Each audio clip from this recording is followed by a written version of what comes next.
কি গো, মহাকুম্ভ মেলার মকর সংক্রান্তি পিঠে বানাচ্ছ? হ্যাঁ, যাওয়া তো হলো না, তাই ঘরে হচ্ছে পিঠে বানানো হচ্ছে। মহাকুম্ভ মেলায় যাবে? আমরা যেতে পারবো না, অনেক কষ্টের ব্যাপার আছে। ঠিক আছে, ঘরে পিঠে বানিয়ে কুম্ভ মেলার মনে করে খেয়ে নেবে। হ্যাঁ, এই যে এখানে বানিয়েছি দুটো, বাহ, আর এই একটা পটল হচ্ছে। পিঠে।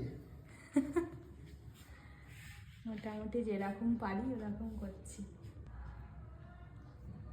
এই যে হয়ে গেছে, ভালো হয়েছে। আর একটা গোল্লাটা দেখাচ্ছি। এটা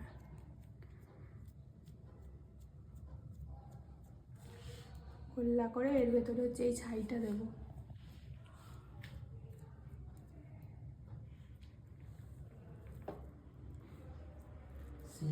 সিঙ্গাড়ার মধ্যে আলুর পুর। আলুর না, এটা নারকেলের পুর, বলছে আলুর পুর।